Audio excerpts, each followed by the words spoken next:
Okay, sorry I am late. I had a little bit of technical difficulties with the stream getting things started a little bit. I hope you can hear me. Um, Welcome to the Lofty N Scaler. I am the Lofty N Scaler, aka Curtis, and welcome to today's live episode. And today, what I wanted to talk to you about was finalizing the track plan. And hang on, I'm getting a serious echo here. So, what I was trying to do is finalize the track plan. So, that's what we're going to talk about today.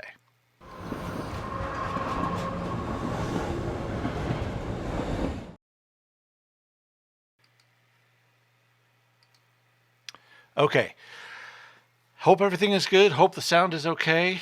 I'm kind of watching on.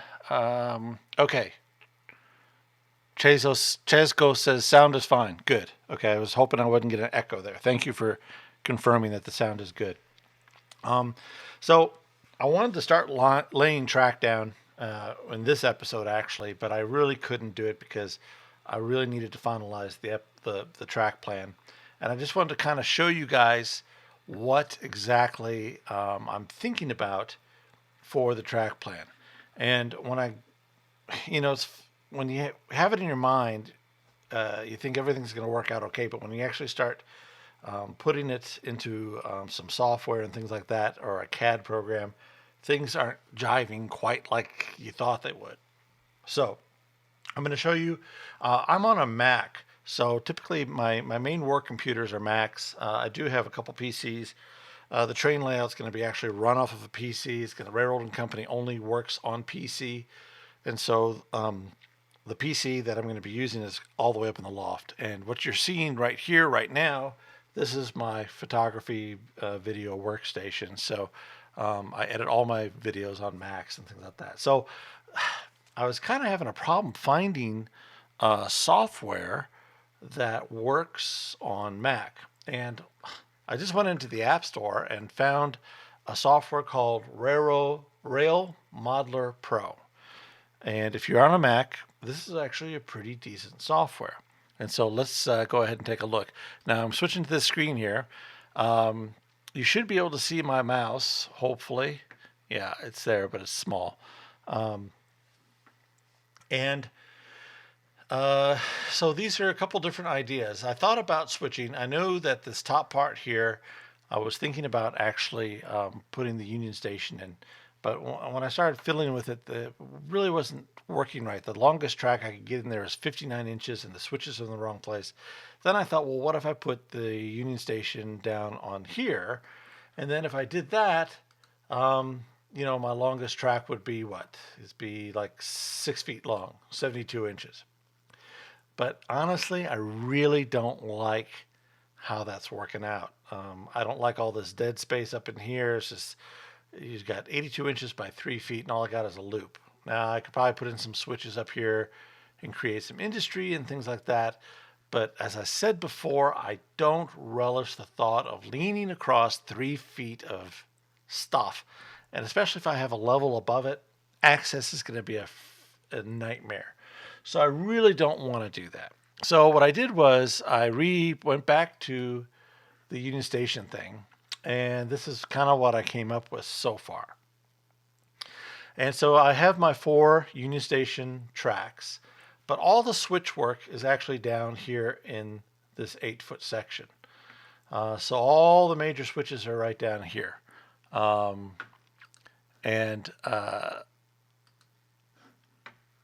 so you can kind of see I still have the loop. So this outside track down here, that's just outside the benchwork, this is the track that's actually going to be sloping down and going down about 12 inches to a lower level. So when it comes around to the room over on this side, it's going to be like multiple tracks here where the trains can park for the passenger trains. And so basically the passenger trains, the only station that they're going to be going into, the long passenger trains, is going to be this Union Station up here in the top part. When they're finished with their run, they leave the station. You won't see them again. I'll see them because they'll have this lower staging area down here, and they'll just sit there and park until they come back.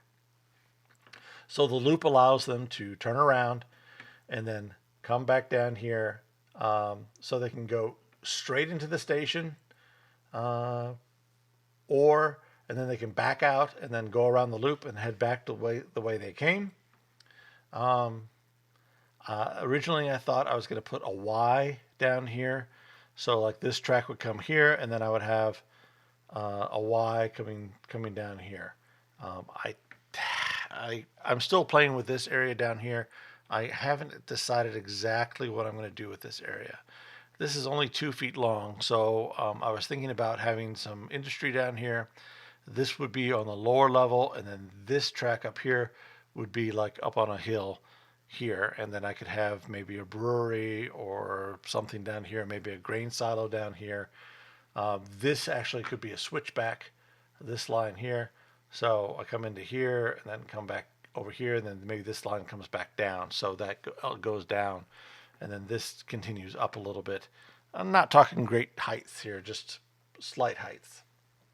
And of course, this is kind of hard to see, because I realize that because it's on a small screen. I don't know what you guys can see and what you can't see, how clear it is.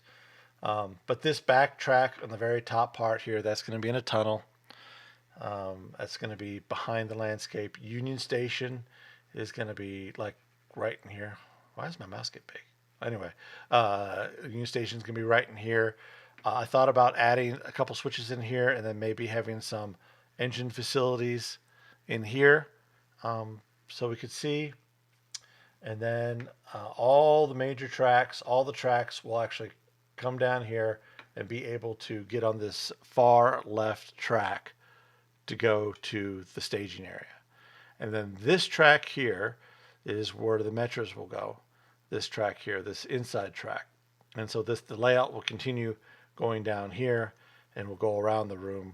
And then the metros will go over here somewhere. So I haven't got that far yet. I'm still trying to figure out this area here. So track planning is one of the hardest things. Once you do it, you got to think about it. And so what I might wind up doing is I might go into my railroad and company software and put this track plan in it and then run simulated trains on it, which you can do. And then it will kind of show me what kind of snags I'm going to have as far as scheduling and things like that.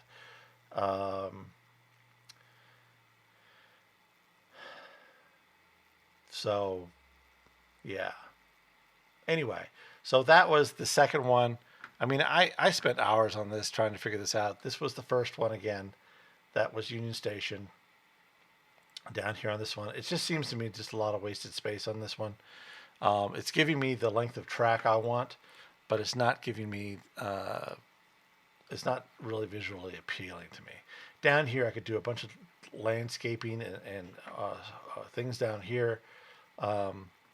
So up here, it's a little bit of empty dead space in here, but it's not horrible. Like I said, I can put some engine facilities in here.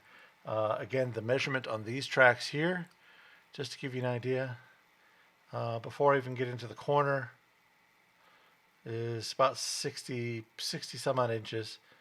And then, from there, it's going to be another 2 feet, 60, so, another 28 inches or more. This doesn't allow me to measure a corner. I wonder if I can select the piece and get the info on it. Let's just see here if I can do that.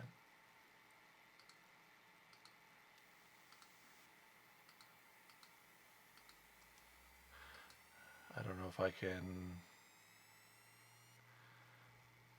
get info on that or not. Dimension 70. No, that's not it. Element. 5 elements selected. 76.84 inches by 42 point. That's not right. Well, it might be like 76 inches long. So, if that's the case, then that's just over 6 feet. But I think it's actually going to be longer than that. So, yeah, it's probably about right. It's probably about 78 inches long. So it's over 6 feet long. So, you know, that's a pretty long train. Maybe some of these tracks will be longer over here. Oh, so I just have to select all the pieces to give me a length. And that one is 79 or 80 inches long. Of course, when you get close to the switch, then you get clearance problems with the locomotives and things like that. So anyway, that's kind of where I'm at. I'm going to continue to refine this to hopefully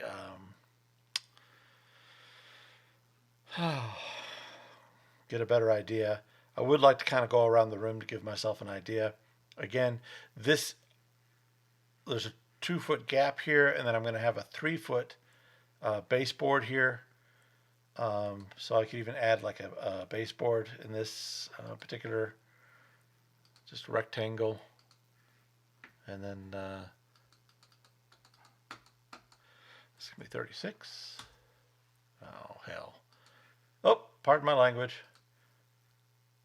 I can't stand it when I make. I do this. I've done this multiple times. I can't hit enter to go to the next line. I have to hit tab, and then this is probably going to be 48 inches. So that's 3 feet by 48. I'm going to do this. Insert baseboard. Where'd it go? There it is here.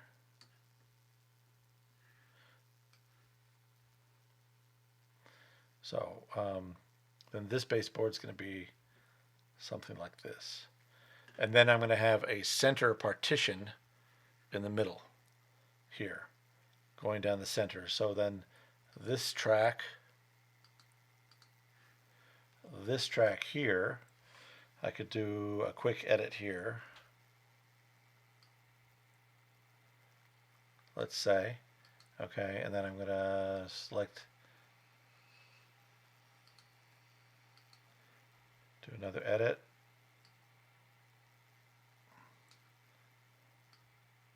Something like that.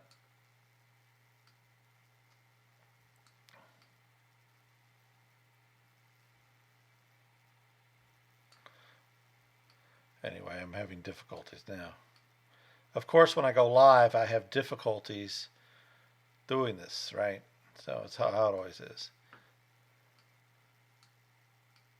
Come on.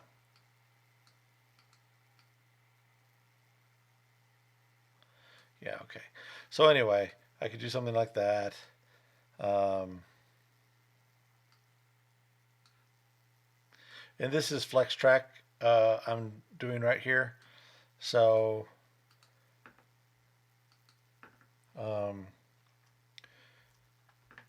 it's actually pretty easy to work with. I just changed this point, pivot point, and that's way too short. But anyway, it kind of gives you an idea. I have to mess with it. So anyway, that wouldn't work. But basically, I would come around here and do a loop, kind of a horseshoe around this. I'd have a station in here, maybe a station on the end here. It's some industries in here. I could do multiple different things in here before it heads back out.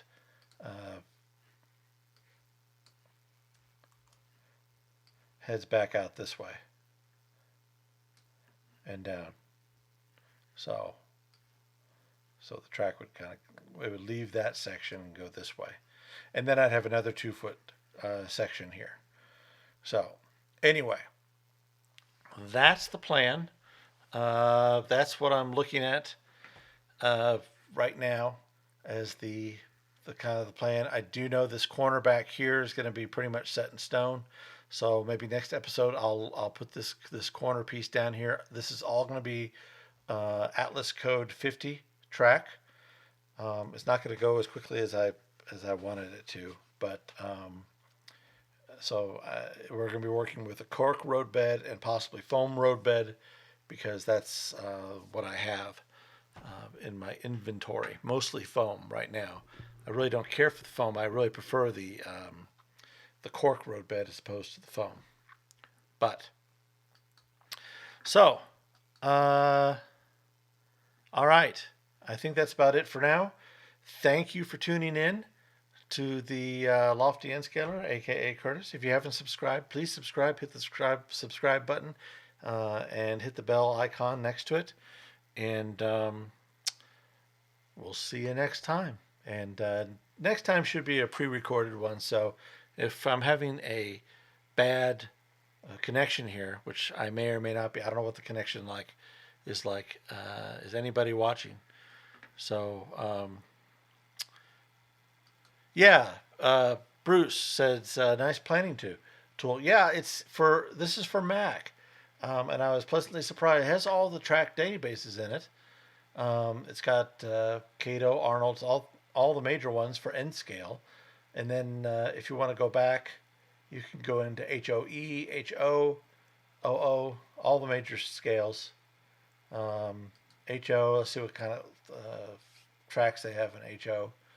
So they got all the major. They've got Merklin even, Fleischmann, Atlas. They have microengineering. I don't see microengineering. So I don't see microengineering in that one. But hey, what the heck, right? It works, and it was cheap too. It wasn't like it was. I think I paid $9 for it.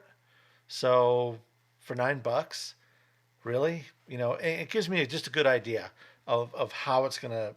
I really needed an idea on the geometry of it, and I was gonna use Atlas uses the Right Track. They have their own software called the Right Track software, and it's free for PC. But again, I was on a Mac. I didn't want to have to work on my laptop. I wanted to work on a big 27-inch monitor and take a look, see what I'm doing. So, and I can use this on my laptop, my Mac laptop. So I'm 50-50 Apple. I've got two Apples. I've got two PCs. So, but I prefer the big Mac. So, all right. Well, again, thanks guys for coming. Have a great afternoon. Again, if you haven't subscribed, please hit the subscribe button and hit the bell icon. And we'll see you next time. And let's see if I can stop the stream. Take care.